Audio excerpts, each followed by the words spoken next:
Thank you. Where do you think he would like to? I think he wants to sit on the black That's chair. great. Oh, the black chair? Yeah. Okay. But if you want to sit there, that's Okay, perfect. that's fine. Yeah, he probably doesn't need that close a company.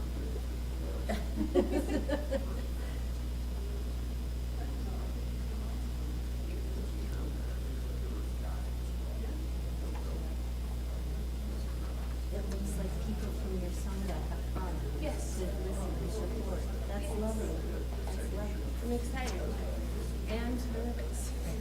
Huh? So I'm excited. I'm nervous. Oh, don't be nervous. Don't be nervous. We're all here for you, and we're so excited that you're here for us.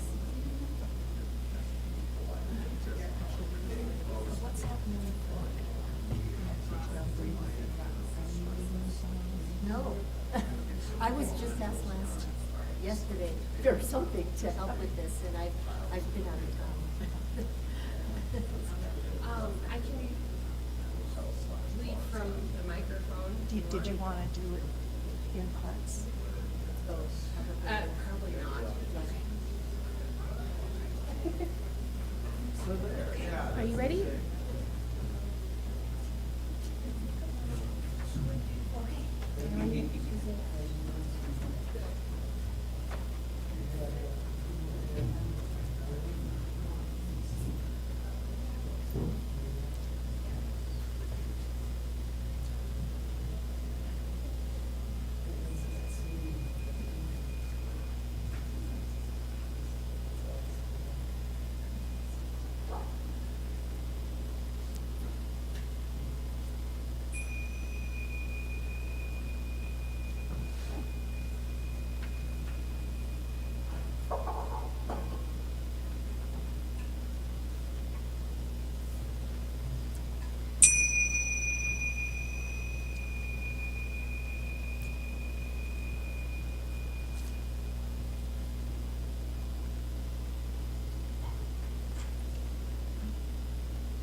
So I'll do this one and then you read right here. Great, thank you. I didn't know. Thank you.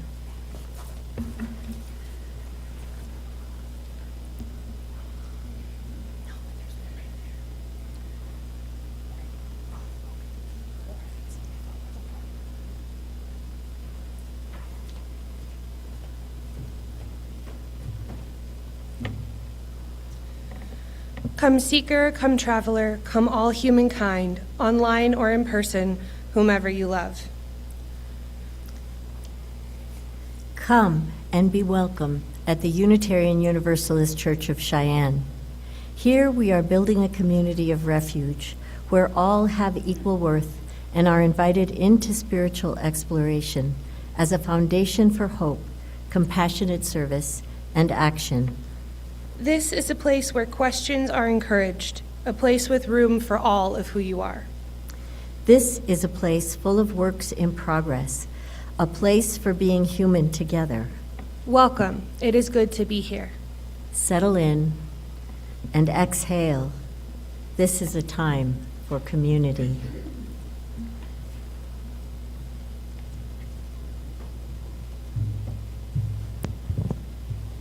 Good morning. It's good to see you all here today.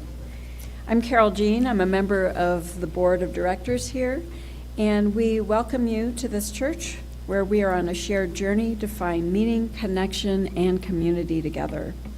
If you are new to us, we ask that you fill out a welcome card and drop it in the offering basket. You should have one of these in the pew back. That way we can share information about our activities and help you to find what nourishes your spirit here. There are note cards in the pew also. They look like this. For you writing your joys and sorrows for our pastoral prayer. We pass a square basket or a rectangular basket during the offering to gather these. You can write your name or you can write anonymous. You can also write do not share on the card if there's something you want held in care by our minister and pastoral team, but not spoken out loud. We have many activities and events each week here in our community, and here are just a few. There are many more in your order of service. You will see a link in your order of service that will take you to the congregational next step survey. This is the QR code. This will be available in the social hall. We will begin harassing you this week. And we are in the process of following up with folks who have not filled out the survey yet. We need as many surveys completed so you can all participate in our next steps of how we're moving forward. And your opinion matters as our church moves forward with our multiple changes.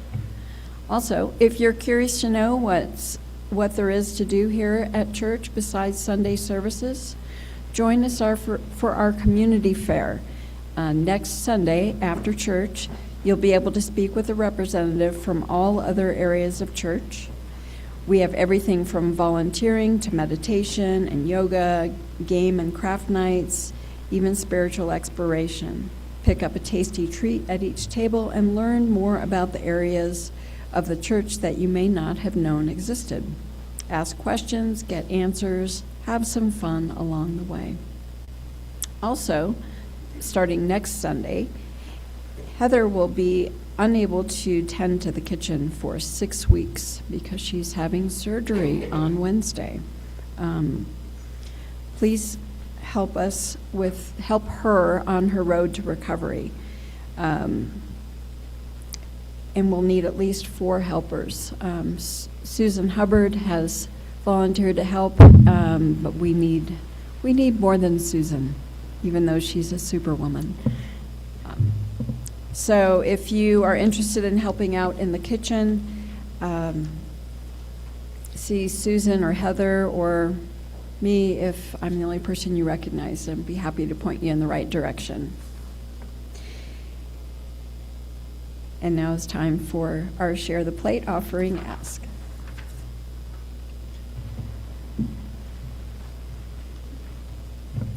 Hello, I'm Jim Van Dyke, one of the Share the Plate people, and for April, our Share the Plate partner is Art Cheyenne. And so I just wanted to talk about a little bit of the activities and things that Art Cheyenne does. They have 5 program areas. They have the Creativity Center, which is in downtown, and that's where they sort of share art from emerging artists and encourage growth and education, for art within the community. There's also the little mobile art house that you may have seen around. It has it's a traveling art gallery, and so they bring it to events. They also do the Arts Celebration, held the second Saturday in August, and that's where they sort of reveal new art functions and things like that.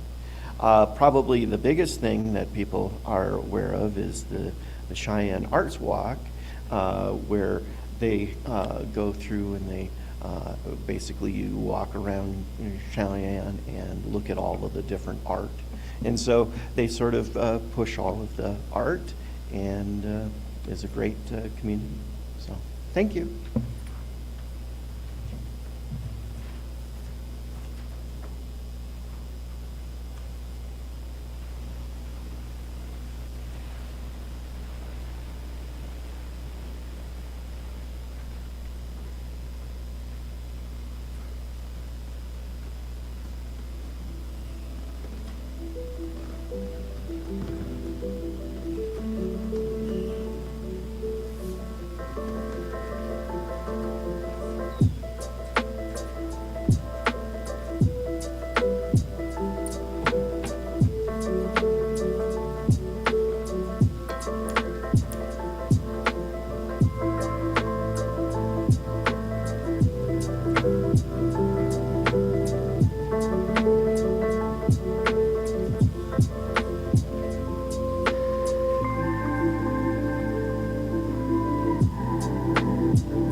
The generosity of this community is gratefully received.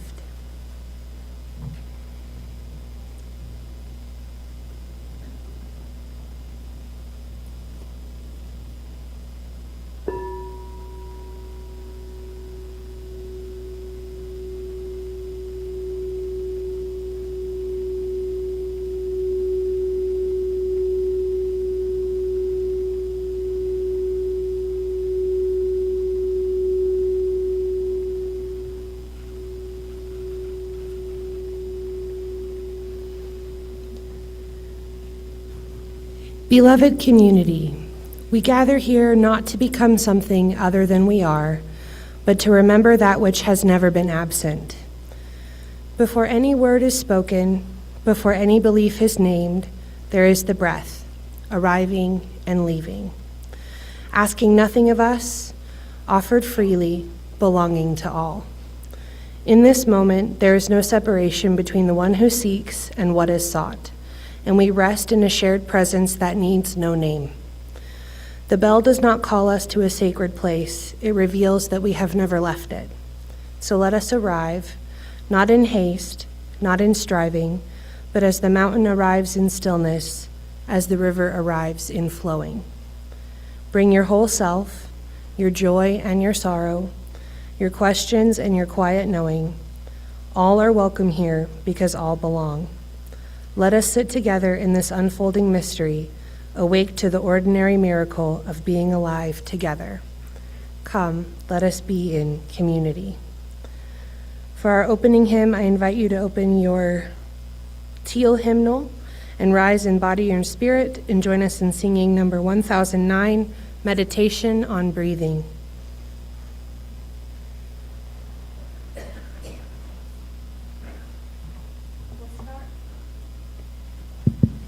We'll start by going through and start with the drone. We'll go through it one time with the drone, and then some people can stay on that if they want, and I'll start with the melody at that point.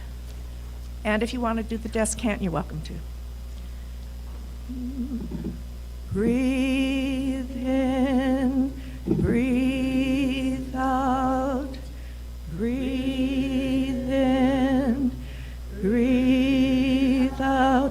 When I breathe in, I'll bring in peace. When I breathe out, I'll breathe out love. When I breathe in, I'll breathe in peace. When I breathe out, I'll breathe out love. When I breathe in, I'll breathe in peace.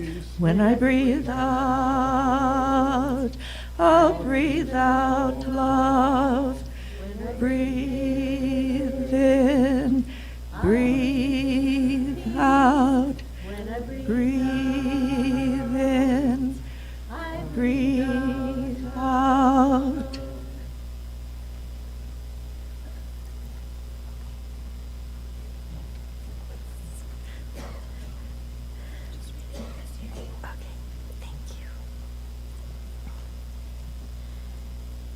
Today, we light this chalice to honor the primordial light of the Buddha, which is the source of our being and which sustains our lives. This light connects us all and shines forth to dispel the dark and illuminate the true nature of the universe and all that exist and dwell within it.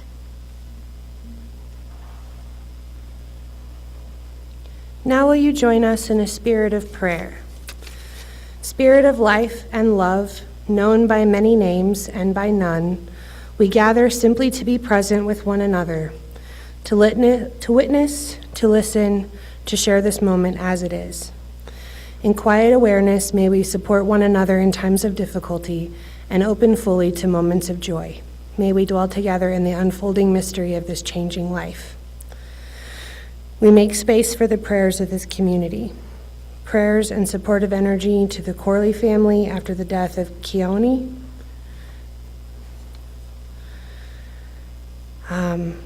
Prayers of gratitude, Dave and Kaz served 81 meals last night at Komea. And Prayers of Joy. The expo was a wonderfully fun experience. Everyone worked so hard, and we wished for a much bigger turnout, but the people who were there, we were grateful. And we are grateful for the many people who worked so hard to make this event happen. As we sit here, we notice the turning of the season, the cool air shifting, the lengthening light, snowmelt finding its way into rushing streams. It is the spring in the mountains, a time of thawing and becoming.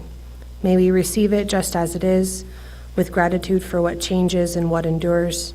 And in this shared stillness, may we hold gently in our hearts the joys not yet spoken and the sorrows too tender for words. May we find in this space peace, comfort, and community that unfolds us. Amen, and blessed be. Now, if the young or the young at heart wish to join us on the chancel at this time, we invite you to share in the leadership of speaking our covenant in unison. You can find the words on the inside cover of your order of service. And we begin with, come on. Love is the spirit of this church, and service its cause. This is our covenant, to dwell together in peace, to seek truth, and to help others.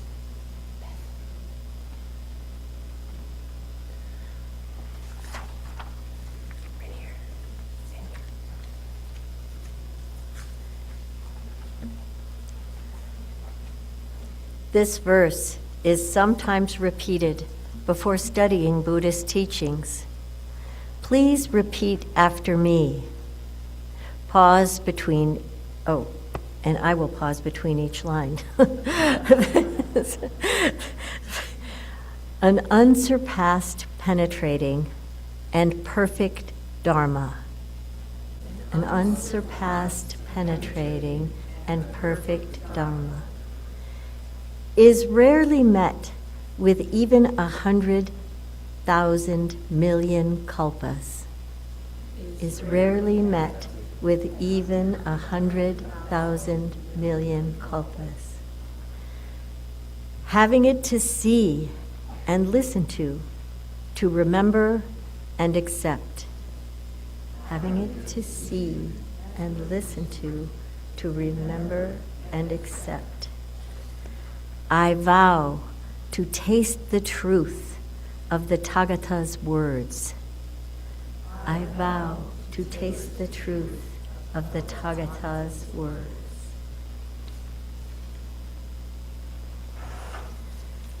I am Beth Howard, and if I seem a little awkward, it's because I'm pinch hitting for Gene Heater. Gene, I guess, maybe should have added this to the joys and concerns. He and Andrea had to leave. They have a family member who's hospitalized. And so I was in Canada, and Michaela said, "Can you help on Sunday?" So I got back at 10 o'clock last night, so I haven't had a chance to look any of this over. But I am grateful to be here. I am grateful you are here, and it is my great pleasure to introduce our speaker for the day. Our speaker today is Reverend Jodo Cliff Clusen. Reverend Clusen practiced Zen in Minneapolis with Dainin Katagiri Roshi from 1977 to 1989. When Jodo moved to Boulder, Colorado, he was ordained by Shokin Weinkauf Roshi in 1994 and received Dharma transmission from him in 2010. Jodo is the head monk and founder of Prairie Mountain Zen Center in Longmont, Colorado. He has spent his adult life as a husband and father, working as an accountant, primarily for nonprofit organizations.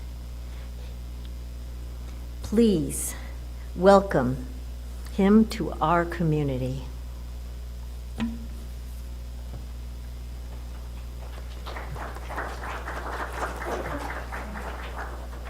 Got my sermon in my sleeve.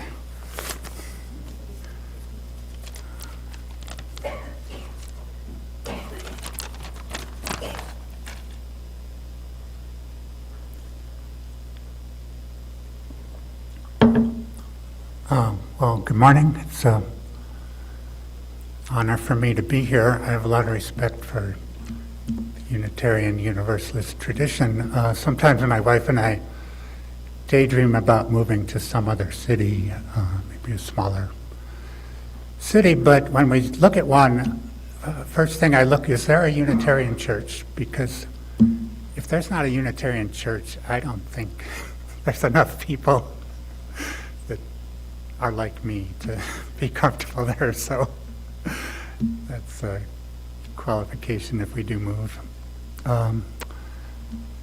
I'd like to also thank the church for sponsoring Jean with Burden Belt Meditation. I've been to a lot of meditation groups at churches where you have to move all the furniture and set up and take it all down every week. And it's just so great to have a room dedicated. So it's a nice partnership.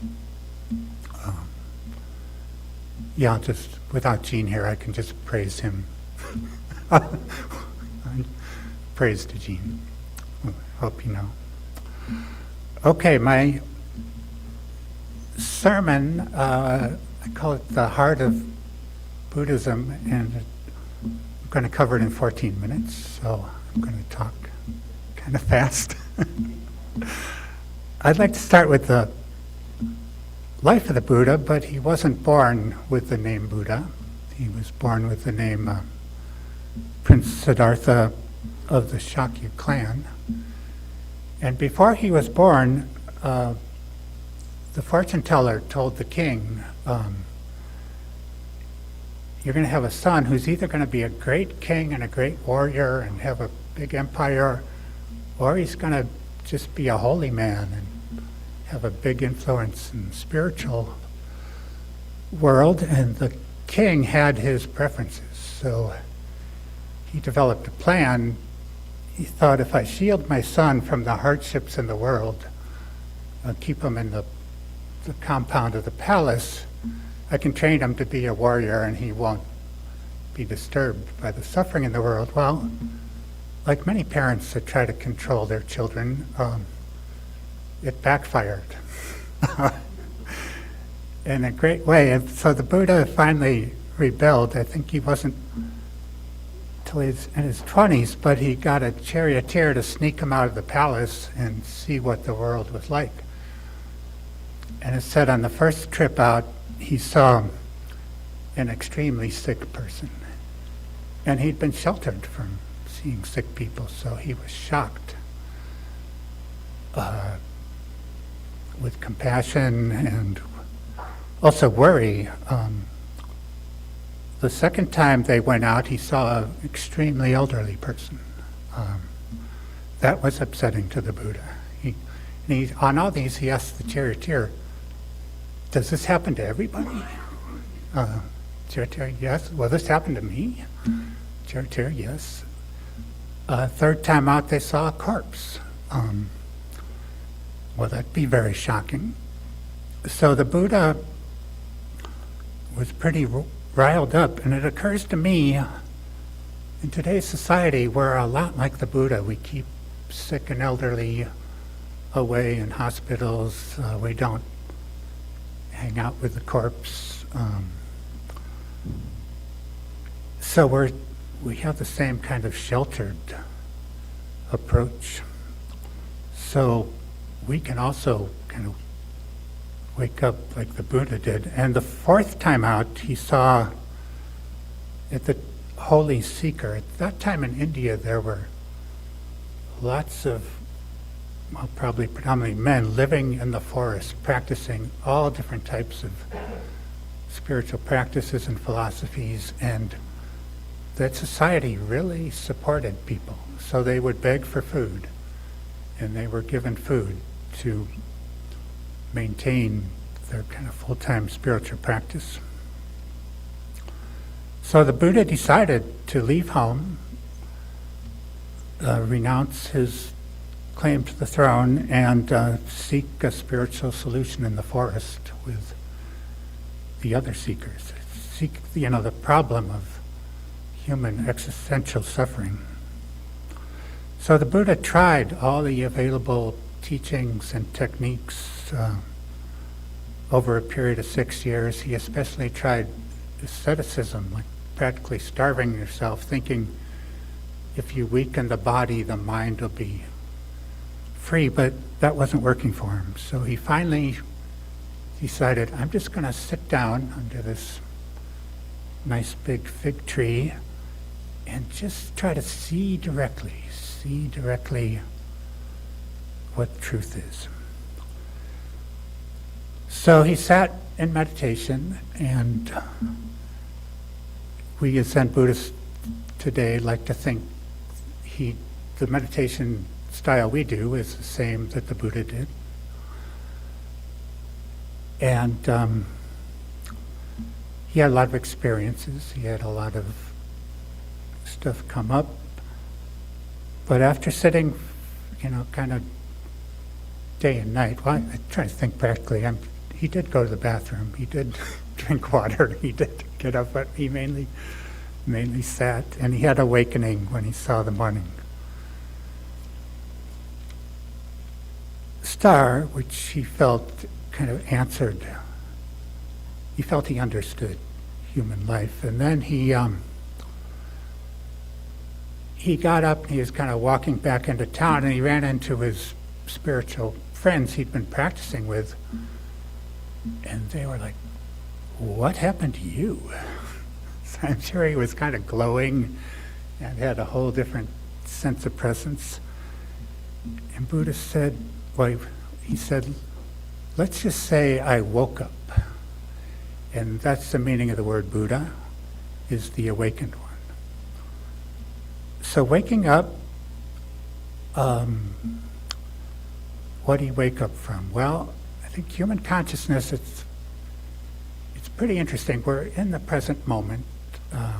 We're aware of our surroundings, but kind of only up to a point. It seems we mainly have a lot of internal dialogue, a lot of processing the past, a lot of worrying about the future, or just so much thinking going on that it seems like our sense of the present's like on the periphery. I actually had friends said he started meditating because he almost got in a car accident because he was so busy thinking about work, and he's like, wow, I better find a way to be more present. So when we're present, we just decide to pay more attention to our immediate experience, which is your senses. Look around and see what things look like. Our senses, our body, the environment around us, just be present. And then our thoughts and our obsessions, they don't stop, but they're more on the periphery. And it's a noticeable change when we do this. So it's called mindfulness. You can practice it anytime. It's good to practice it when you're in a conversation with somebody and might want to focus on what they're saying. So technically, we don't need Buddhism to practice mindfulness. It's available, and it's really become kind of a secular concept in the last 20 or 30 years, but its roots are in Buddhism. Sometimes I compare the gift, Hinduism brought the gift of yoga to our bodies, and now it's just yoga, you don't need Hinduism, but mindfulness is kind of a gift of Buddhism to our mental well-being.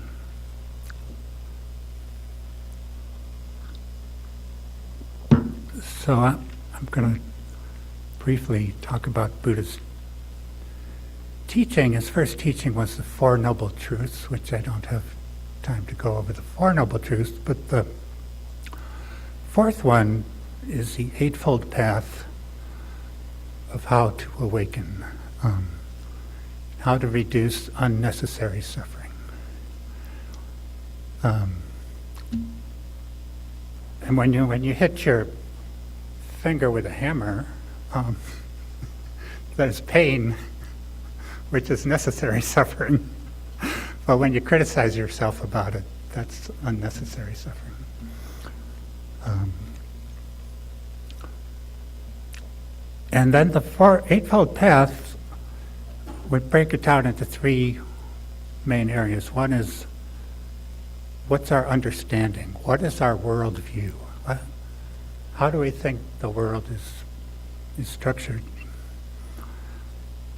And Buddhism offers two main points on understanding. One is to really remind us about impermanence. Everything is changing every instant. Kind of like the flame here. It's alive. It's changing. And sometimes I think we live in a world of verbs. Everything is changing, even if it's very slow. Someday it'll be gone. But we tend to think in a world of nouns. So I think this is a source of our just ongoing confusion. We're like, no, a noun's not supposed to change, but it's more like everything's a verb, everything's changing. And without Buddhism, humans know about this. We have the phrase, time flies. I mean, we know impermanence exists, but Buddhism says if you pay more attention to it, that'll help you be less deluded. And the second big concept's connectedness or oneness. So I think about this a lot. There's not anything that has ever existed alone. Everything is always existing in the whole world with everything else. So everything is very connected. There's no away. Sometimes you think we're going to throw our garbage away and it'll be gone, but then it pollutes the groundwater. There's no away. We should realize that we always exist with everything. But when I was a kid, especially, I would hear this phrase, nothing exists in a vacuum. Like, this is just common human knowledge to one extent, but we often are usually involved thinking about separateness. So Buddhism reminds us the truth of connectedness. The next part of the Noble Eightfold Path has to do with our behavior. And so we have precepts such as not killing, stealing, or lying. And one of them's actually not gossiping. And I'm like, oh, that's so hard. Like, I really got to work on that one. Anyhow, the precepts are not meant to be easy, but the Buddhist approach to them is they're not imposed on us. It's our choice to, we call the precepts waking up to what we do. Like, just pay attention. Because we talk a lot where, it's just kind of memes that we've got in our head. It's like, what am I actually saying? What is the effect on people? What are we actually doing? What's the effect on people? And society really, there's a lot about, a lot of great writings about truth and about behavior. The third part of the Eightfold Path, which Buddha has to offer, is what's our state of mind. So I explained mindfulness. So mindfulness is one of the Eightfold Path, but with mindfulness there's still a little sense of, I am aware of the food on the plate before me. Like, I'm aware, I'm present. Good boy, I'm being aware. But there's a second aspect we call samadhi, which our awareness is so pure, we don't have a sense of a separate self, and we don't have a sense of the objects a separate self. We're just pure, they call it mirror-like awareness. We're just purely present. And when you experience that, well, it's usually pretty peaceful, because there's this and that can't argue and fight with each other. It's just one situation. So next I'm going to have you all meditate according to my guidance. I'm going to talk about how to sit in silence, and then we're going to sit in silence for a few minutes. I call this instruction the landscape of the present moment. So we can be mindful anytime, but we set aside a time to meditate. We sit down or walk, there's nothing to do but be mindful. People think meditation's about the mind, even the word mindfulness. But in our practice, meditation's about our body. So I haven't tried to meditate in the pew, so whatever I say, just do whatever's comfortable for you. But if you can sit towards the front of the seat and not lean back so much, and only if this works for you. And then I have everyone we're going to do yoga for a second, try to touch the ceiling. Reach up, reach up, reach up, and then drop your arms and keep your back straight. So a straight back is the foundation of this meditation. And it really changes, I call it body posture in reverse. You know, people stand like this, they seem to have a little resistance or something, or they sit like this, they seem to be worried. If you put yourself in the posture of the Buddha, which is to sit up straight, the qualities just naturally start to manifest through your body. But it's surprising, you can sit up straight and you can still relax. So I'm going to walk us through some relaxation. If you relax your face, relax the muscles around your eyes, and relax your jaw. Even with your mouth closed, you can stop carrying so much tension in your jaw. And then relax your neck.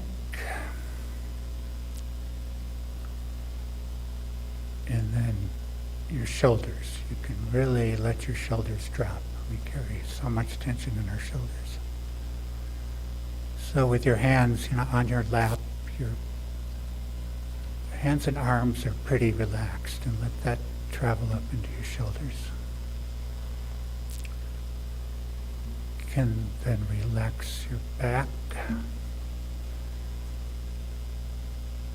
And then to relax our chest and torso, I'm going to breathe in. I'm going to talk about breathing, which is the second aspect of this landscape of the present moment. So as you take a breath in, your chest expands and relaxes back as you breathe out. Let's do that again. And it turns out the most movement in our body when we breathe is actually down in our belly. As the lungs fill up with air, the organs have to get out of the way and expand. So if you pay attention on your in-breath, your belly expanding, and on your out-breath, it's relaxing. So let's just follow our breath for a little bit.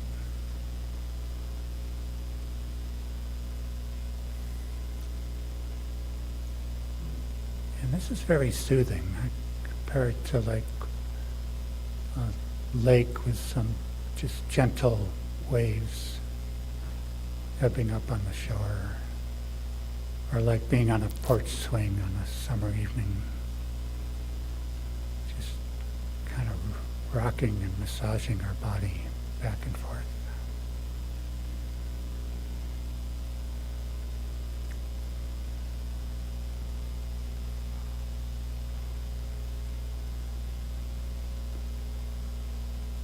Then the third part of the landscape of the present moment is our senses. So we say meditate with your ears open. We got the pleasant white noise of the somewhere. So sound is not considered a distraction. It's considered proof that we're in the present moment. And then we suggest meditating with the eyes half open without dropping your head. There's a kind of a downward gaze, soft gaze. And we say that gives us a better chance to know what room we're in.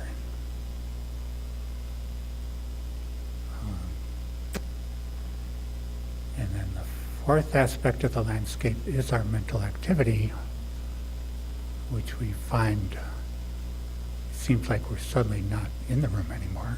We're back home or at work or all sorts of places. So it's nice to have the reminder. So the process of meditation is lots of interesting thoughts come up, but these thoughts are disappearing. We don't think they're disappearing, but we couldn't have a new thought if the old one didn't disappear. So they're always rising and disappearing very, very quickly.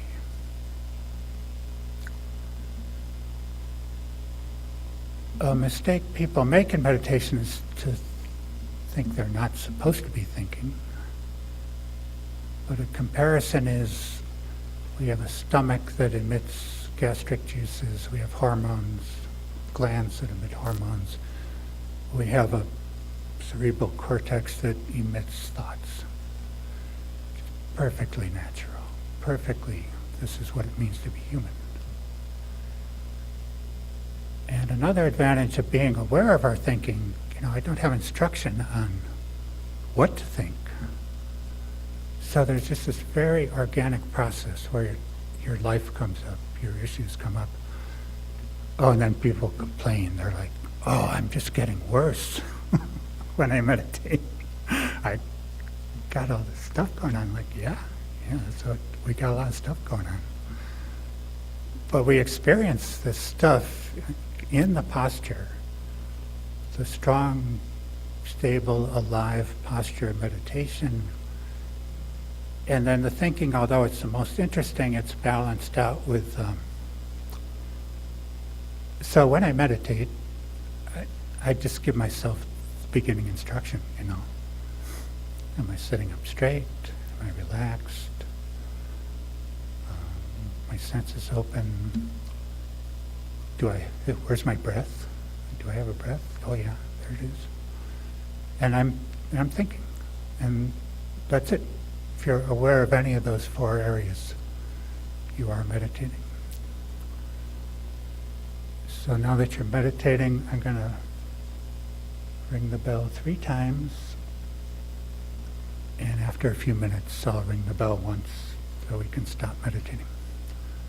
I don't think we can do this without a bell. Sorry.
Thank you.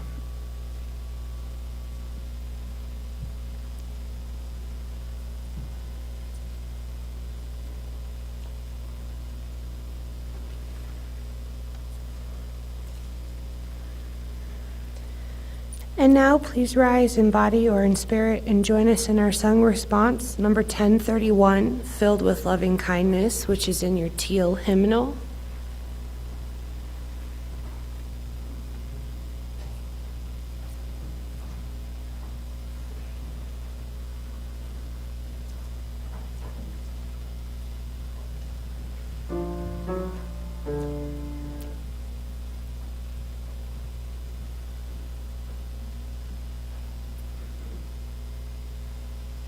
May I be filled with loving kindness.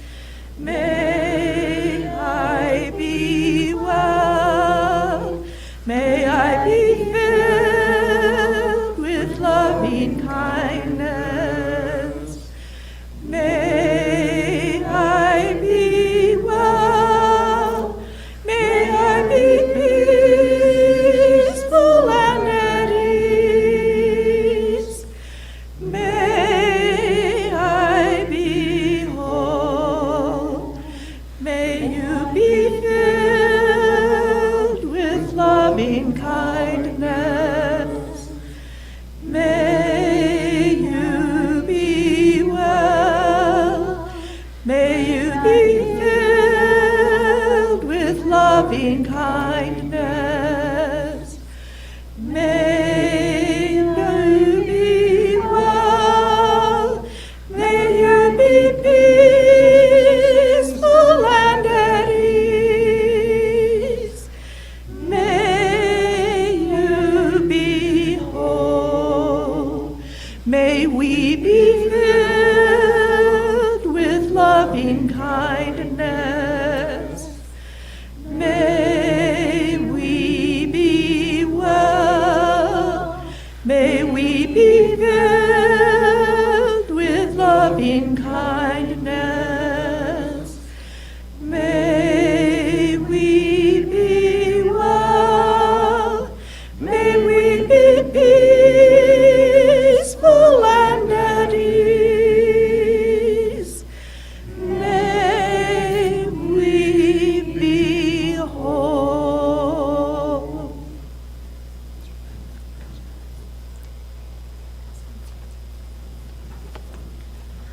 Please remain standing as we extinguish our chalice flame and speak together the words in our order of service. We extinguish this flame, but not the light of truth, the warmth of community, or the fire of commitment. These we carry within our hearts until we are together again. Buddhist services often end with these vows. Beings are numberless, I vow to save them. Delusions are inexhaustible, I vow to end them.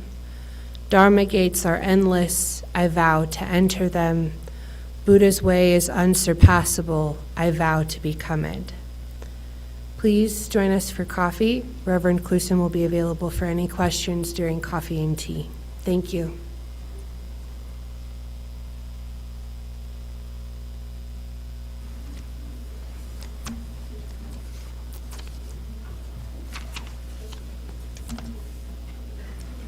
Here's that for you. Thank you so much. Thank you so much.